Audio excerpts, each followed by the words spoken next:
Today we're going to learn a little bit about molecular spectroscopy as I give you a brief introduction to this topic.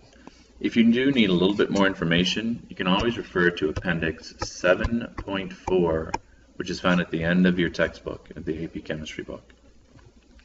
A brief definition of molecular spectroscopy would be the study of the interaction of electromagnetic radiation, or energy, with matter, and can be used to obtain information about the identity and structure of substances. In terms of the structure, two of the main types of structural information that you'll find is information about bonding, as you can learn about which elements are bonded to each other within a structure, or you can also learn electronic information, as it's possible to identify different elements within a substance based upon the electron configuration. The type of information you get, whether it's bonding or electronic information, will depend upon the type of electromagnetic radiation that you subject your substance to. So it's important that we review a little bit about electromagnetic radiation and understand the nature of it. One of the things that you're going to have to remember about electromagnetic radiation is that it does travel in waves, which has a characteristic wavelength and frequency. The wavelength, if you remember, is the distance from one crest to another crest on that wave. And depending upon the length of this wavelength will depend upon the amount of energy that that particular wave possesses. Now, longer wavelengths will have a low energy associated with that wave, versus shorter wavelengths, distance between crest to crest, will possess a higher energy for that particular wave. Now, so that would give you an inverse relationship, and that is actually predicted by the equation that relates the energy of a wave to its wavelength, so that the shorter the wavelength, the higher the energy, and vice versa. This table does a nice job of summarizing that relationship between energy and wavelength for electromagnetic radiation. It lists several of the different types of radiation that we know. For example, radio waves here at one end, some of the lowest energy wavelengths that we have, and that's obviously due to the fact that some of the longest wavelengths, they're on the order of meters to tens to hundreds of meters, for example, for AM radio waves. But as you decrease that wavelength, and actually we do want to include one more little tiny strip here, this region right between radio waves and infrared is actually known as the microwave region, and we will be discussing that slightly. So it's important that you know that there is a microwave region right between radio waves and infrared waves. But microwaves are typically on the order of centimeter wavelengths, which means they have slightly more energy than the radio waves, but not quite as much as the infrared. And then obviously as we get to smaller wavelengths like nanometers, or then even going down to picometers here, you'll notice, I know that's nanometers, but if you go to, that's probably about 0.1 picometers there for gamma radiation, that the shorter the wavelength that you get, the much higher energy content that you'll see with those particular waves, which is why gamma radiation is quite so dangerous, as also X-rays you'll see are quite so dangerous as well because of the short wavelength.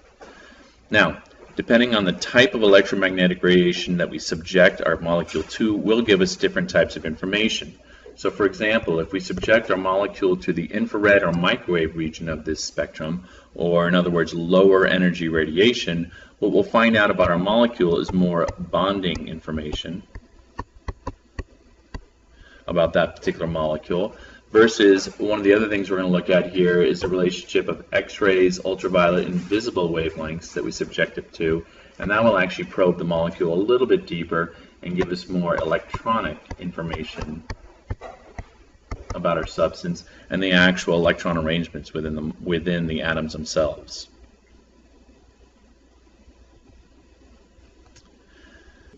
Now let's start by talking about that lower energy spectroscopy, or spectroscopy using the infrared and the microwave region, remember, which is right here between the infrared and the radio waves region of the spectrum. So we're looking at this area right in there, and how that spectroscopy can be used to find structural information about our molecules. Well, the way spectroscopy works is that when a molecule is subjected to radiation, it will absorb that energy in a way that is consistent with the amount of energy found in that molecule. For example, the rotational energies found, for example, in water molecules, right? The rotational energy that you can find that's spinning around are very consistent with the energies found in the microwave region of the spectrum. So if you were to subject a water molecule to the microwave radiation, you would find that the molecules would start to spin faster and faster and faster, increasing their kinetic energy. The kinetic energy is proportional to temperature, and so you would see the temperature of these water molecules rise, which is the basis of how microwave ovens work in the first place. And that's why you use microwave ovens with things that have a high water content, because that energy is so consistent with that translational or rotational energy of the water molecules in the first place. Now, although that doesn't provide a whole lot of structural information, if we hit this same molecule with some infrared radiation, we will actually get quite a bit of information. Infrared radiation has an energy that is very consistent with bond energies found in molecules. And so what will happen if we start to hit this molecule with infrared radiation is that we can get this bond between the two to vibrate.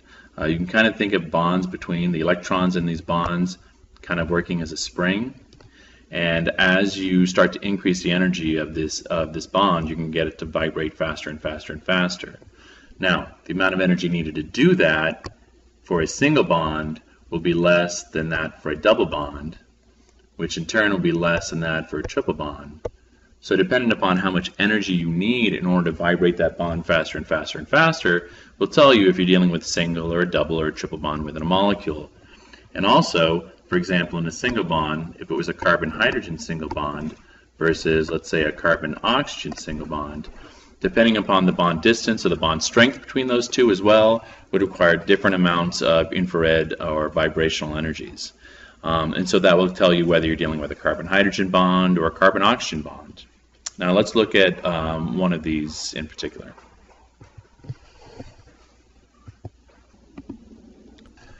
What we're looking at here is a molecule that's been subjected to the entire infrared spectrum. So a couple things to note here before we talk about this graph is the concept of wave number, or the axis on the x-axis here. Wave number is simply 1 over the wavelength. So they took the wavelength of that radiation. Remember lambda, that symbol there is wavelength. And they simply put it into centimeters and then took the reciprocal of it. I'm not exactly sure why they would do that, but it's just the axis for all IR spectra.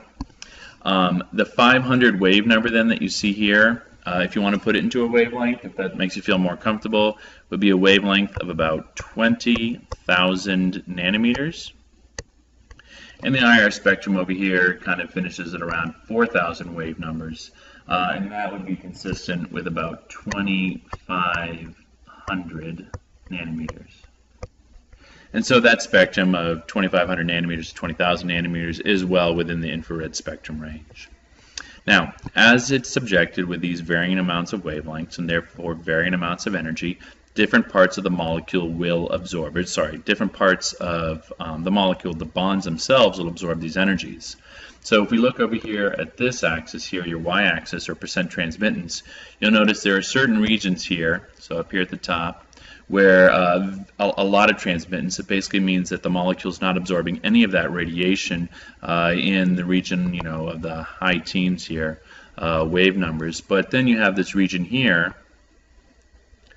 of the IR spectrum where you're getting a lot of absorbance. So you're getting very little transmittance. So pretty much the molecule is absorbing all this radiation. So these take a lot of practice in doing these. And in graduate school, I used to read a lot of IR spectra.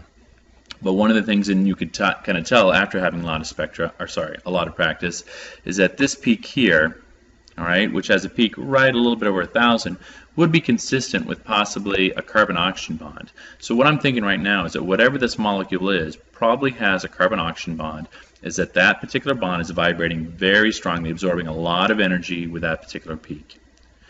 You can also notice that for the carbon-carbon double bond right here, you'll notice that there's usually absorbs in the region of around 1640 to 1680, and we're seeing really no activity there, no absorbs at all. So I'm pretty sure that this substance does not contain any carbon-carbon double bonds.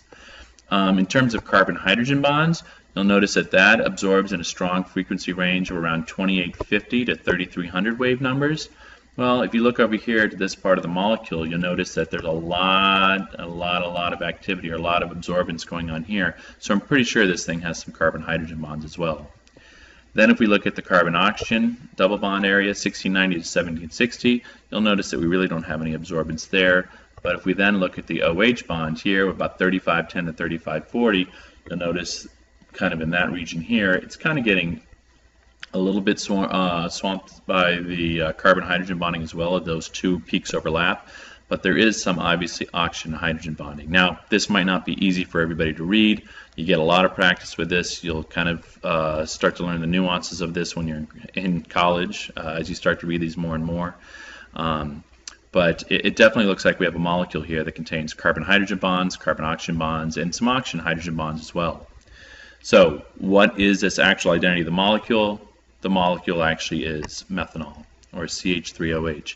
And you can see then that there is some carbon-hydrogen bonding in here, the carbon-oxygen and the oxygen-hydrogen as well. Now there's some other peaks that are not mentioned in that. That actually comes from the intermolecular forces that are found in the sample of methanol. So that might actually be due to some hydrogen bonding between the molecules, or maybe a little bit of London dispersion forces as well. Again, that's beyond the scope of it at this point. But as long as you can understand that the IR spectrum does affect the bond energies and can give you some information about the different types of bonds within the molecule, that's what's important.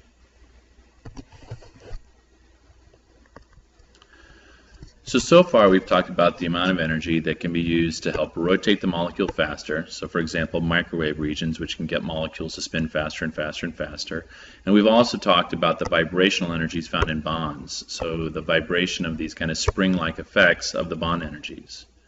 Well, what if we wanted to probe a little bit deeper inside the molecules themselves? So let me just get rid of those notations quickly. All right, and let's say we actually wanted to get into the electronic structure. Well, the electronic structure, or information about the identity or electron configuration of these, is going to require more energy. So now we're kind of moving into higher energy spectroscopy, or electronic spectroscopy. The electronic spectroscopy, you're going to need probably to use a little bit of visible, but visible is really not all that high energy. It's just higher energy than the other two we've talked about. So usually what you're going to use is to go beyond visible spectroscopy and use what's referred to as UV spectroscopy, or sometimes X-ray spectroscopy, which is usually some of the higher energy radiation that you're going to find with some of these techniques. Now, how are we going to probe inside of there? Well, what we're going to do is we're going to look at, instead of that vibration or rotational energy, we're going to start looking at the electrons vibrating within the atom itself. So within this oxygen atom, right? So this is that oxygen atom that we had drawn there a second ago. And so you'll see that within the energy levels within the atom, so let's say that we have an electron here in the first energy level shooting up to, I guess that would be the second, third, fourth, fifth energy level, that amount of energy is usually consistent with either the visible, the UV, or the X-ray region of the electromagnetic radiation spectrum. And the amount of energy that's emitted, again, is obviously consistent with that as well. So to probe inner parts of the electronic structure, you actually have to go to higher energy radiation. So if you hit this with, let's say, UV radiation, all right, and that UV radiation is consistent with the distance, all right, of that energy between the second and third energy levels, then you can actually get the electron to get excited up to the third energy level, and then as it cascades back down, to the second energy level, it will re-radiate off that UV radiation, which you can then measure in a detector, all right, in the spectroscopy.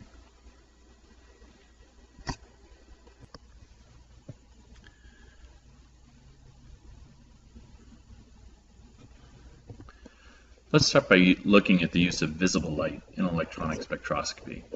Now, visible light, in terms of electronic spectroscopy, is some of the lowest energy light that we could possibly use, especially when compared versus the UV that we're going to see here in a second, or even the X-ray that we're going to see here soon. So really the visible light is considered to be a non-ionizing radiation, meaning that you're really not going to kick any electrons out. The way the visible spectroscopy works is it simply allows those outermost energy level electrons to kind of vibrate between its energy levels. So it's usually a surface phenomenon within the atom, and the amount of energy that's associated with that vibration between outer energy levels is consistent with molecules, or a very few limited class of molecules, and those are usually limited to molecules that contain conjugated double bonds. Conjugated just means every other, so you notice that there's a double bond here, here. So these are conjugated double bonds as they occur every other bond within the structure. A large class of compounds with these conjugated double bonds are called keratines. This one in particular is referred to as beta carotene, It's a major component found in carrots, and which gives it that nice orange color as it interacts very strongly with our visible spectrum. The transition metal cations also absorb very nicely within the visible spectrum. And the reason why is because last year, or a couple years ago, you were incorrectly told, for example, that the D sublevel was only one piece. And so let's say, like, for example, the 3D sublevel. The 3D sublevel actually does split, and you'll learn about that later. It does split into a lower 3D level and a higher 3D level. It's all the same. And the distance between those, so let's say we have an electron on that lower part of that 3D sublevel, can actually be excited up to that higher energy level. And the amount of energy needed to do that corresponds to wavelengths of light in the visible spectrum. So as they get excited up and then cascade back down, they absorb and release different parts of the visible spectrum. Now, in order to do that, however, you do need to have an opening spot in that D sublevel. So that's the reason why, for example, cobalt solutions will absorb strongly in the visible spectrum, nickel solutions will absorb strongly in the visible spectrum, whereas a substance like zinc does not absorb in the visible spectrum. So if you made a solution of zinc nitrate or zinc chloride, you notice it's actually a clear solution. The reason being is if you looked at the electron configuration of zinc, all of the D sublevels are full, and therefore this electron movement between the D sublevels isn't available because there are no electrons, there's no room or there's no space for the electrons to move between. On this page, we're looking at what a spectrum would look like of a substance if it was subjected to that visible spectrum. And the visible spectrum goes from about 400 to about 700 nanometers, which hopefully is what you're familiar with. The 400 end of that would be violet light, and the 700 would be red light, and it goes through the spectrum of Roy G. Biv. Okay. You'll notice, for example, in this particular substance that this substance, or beta-carotene, so this is the structure that gives carrots that nice orange color, is that as you start moving through here, and actually we're outside of the visible range here to start, we're more into the UV range, that beta-carotene absorbs very, very poorly in that UV spectrum. But as you start to hit the visible spectrum, and those conjugated double bonds absorb that visible light quite strongly, you'll notice that you have a peak somewhere here around 450 nanometers. So what that's telling you is that it's absorbance on this wavelength, on this axis here. It's absorbing very, very strongly and letting very little light through of that wavelength. It's telling you that there is an energy level difference within the atom that corresponds very strongly to energy that has about a 450 wavelength. As you can see over here on the color wheel, 450 nanometers would mean a nice blue color, so it absorbs strongly in the blue, which makes sense then why carrots are orange, because as it absorbs very, very strongly in the blue, what it's releasing very readily or does not absorb very strongly is the complementary color orange, and so all of that orange light's being reflected as that strong blue is being absorbed by the carrot itself. Now let's talk about some higher energy electron spectroscopy, specifically ultraviolet electron spectroscopy. Now, ultraviolet radiation is much higher energy than visible, and so with this type of radiation, you can get some vibration between energy levels. Let's say between the second and fourth, you can get it to vibrate back and forth. But if you do shorten the wavelength of the UV light enough, instead of just getting them to vibrate, if you increase the energy by decreasing the wavelength sufficiently, instead of just increasing the electron from the second to fourth, you can actually, so let's say we get some UV radiation coming in here to the atom, you can actually get electrons to get knocked completely out. So again, by decreasing the wavelength sufficiently, high enough radiation that you overcome that ionization energy, and the electron gets popped out of the atom sufficiently. And that's why UV electronic spectroscopy is referred to as an ionizing radiation, because you can knock electrons out. This also has another name. It's also known as photoelectron spectroscopy, or PES. And a typical PES graph is the one that you should see below here. Notice that the amount of energy down here, 0.74, 5.31, 9.07, that the amount of energy is a particular unit, and the unit that we have here is known as electron volts, EV, electron volts. It's not very important that you understand the concept of electron volts. Maybe you've heard it before, but the idea is that the electron volt is an energy that is consistent with the UV spectrum, with the UV radiation spectrum. And so you can see when you're looking at this, it goes from 0 to 10 electron volts here. It's kind of difficult to read here. On the next page, I've tried to simplify it for you. But then up here, it goes from 10 to 100, and then up here from 100 to 500. This is meant actually to be all on the same graph. It's just not to scale, and that's why they separated in 3 different portions. On the next page, I will have taken this and I'll moved it up here, and I'll have taken this part of the graph and I'll moved it over here, so you can kind of see it all together. Now let's try to read this photoelectron spectroscopy graph. Let's start down here at this corner, okay, and assume that we're starting with the lowest energy ultraviolet radiation possible, so the low end energy radiation of that spectrum. And what we're going to do is we're going to start to decrease the ultraviolet radiation that we're exposing to this atom, okay, or to this molecule.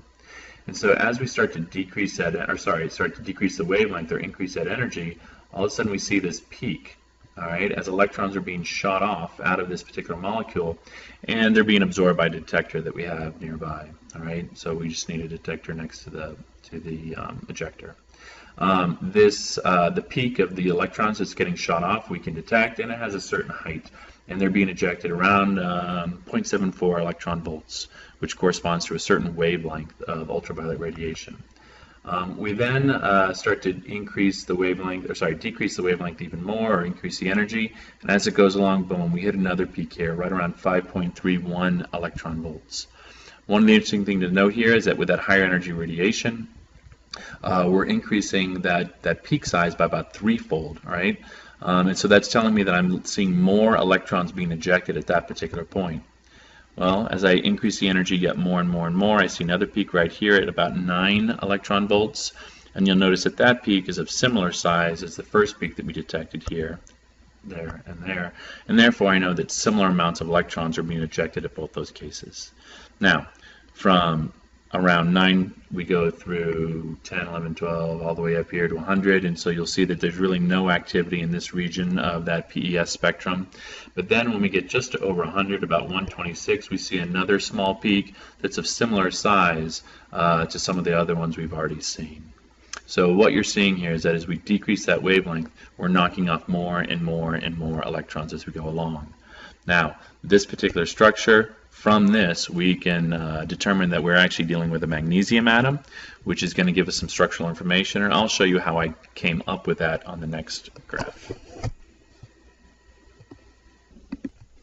Of all the different types of spectroscopy questions that we could ask by the AP exam, I think that the photoelectron spectroscopy questions are the most likely. You can get some good information from infrared spectroscopy about different types of bonds, but I really do think that the photoelectron spectroscopy is the most likely, as it's a natural fit with electron configurations. I could really see them tying those two topics together. So what I've done is I've put together a series of photoelectron spectroscopy questions and tried to link that to electronic structure. So if I were to guess, again, this is a new topic this year, so I'm not positive, but I think if I were to try to prepare you, I would be ready to answer the series of questions that you see on this page. One of those, so let's start here, and let's assume for a second that we know that this is a spectrum for the magnesium element, or an atom of magnesium, and say which peak in the spectrum represents electrons closest to the nucleus. Okay. Well, one of the things you have to understand is that the closer the electrons are to the nucleus, the greater the binding energy, and therefore it's going to be more difficult to remove them. So if you kind of start at this end of the graph, and you'll notice that it takes very, very little energy to remove these, these two electrons right here, that small peak right there. That must mean that those electrons are relatively far away from the nucleus. Doesn't require much energy, relatively longer UV wavelengths in order to do that, and therefore can't be closest. Conversely, these here, the ones that require the greatest amount of energy, the ones at 126 electron volts, must have a very, very, very high affinity for the nucleus, very, very strong attraction, and therefore require the shortest wavelengths of the greatest amount of, or the greatest energy of UV radiation.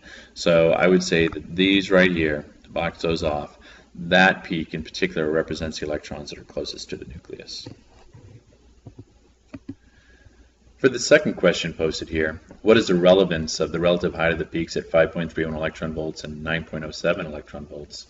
I think what they're going to try to get at there is, if we're going to look at these two peaks here, that in the 5.31 you're seeing a lot more electrons being ejected. So they want you to understand that each of these peaks represents a number of electrons being ejected from the atom. With 5.31 you're seeing about 3 times the height of the peak at 9.07, and therefore you're seeing about 3 times the number of electrons being ejected. That will make more sense when we get down to the electron configuration below. For the third question, why is there such a large difference in energy between the peak at 126 electron volts and the other peaks?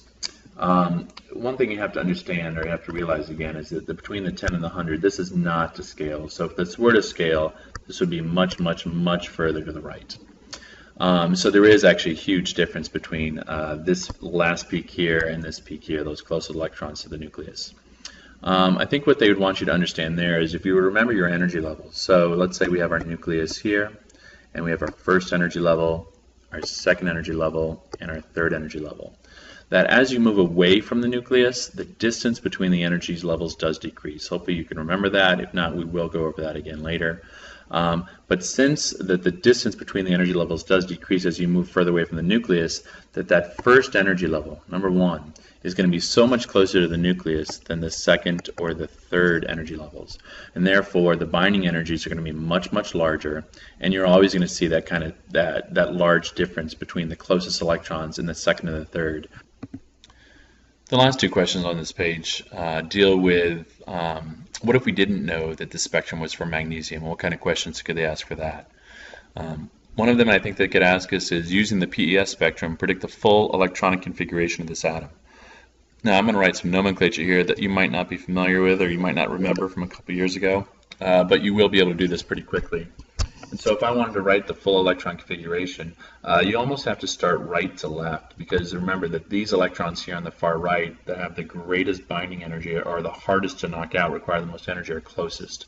And therefore, this series of electrons here would be that first energy level, or the 1s 2 electrons. Okay, first energy level, s orbital, there are 2 electrons there. Now, as you go here to the left of that, so electrons a little bit further away and therefore a little bit easier to knock out, you would have your second energy level then that are a little bit easier, and the 2s2. And now remember that the s orbitals can only hold 2 electrons, and that's why you see a similar height peak here in this one versus this one, because they both contain 2 electrons. Now, after your 2s2, you would go 2p6, and that's why this is about 3 times the height of that, because the p sublevel can hold about 3 times the number of electrons as the s sublevel. And then after 2p6 goes 3s2. Alright, and again 3s2 as we get to our third sublevel is of similar height to the first 2. So the electron configuration, and then what you would write then would be 1s2, 1s2, 2s2, 2p6, 3s2. Alright. Now, going to the very final question. Assuming that the photoelectron spectroscopy data shows all of the electrons present in the atom, identify that element. Well, then all you would have to simply do is you would have to count up all of the electrons that you see within here. So you have the 2 electrons in the 1s, the 2 electrons in the 2s, the 6 in the 2p, the 2 in the 3s. That would give you a total of 12 total electrons. We're assuming that this is an atom. So if there are 12 electrons, that means there are 12 protons, and therefore that is the atomic number of magnesium, which would give us nice way to identify a particular substance based upon this spectrum. Thank you, and please let me know if you have any questions. Again, Appendix 7.4 is a good place to go first for some reference, and so you can maybe read up a little bit on about this as well. But again, any questions, please bring to class. Thank you very much. Bye-bye.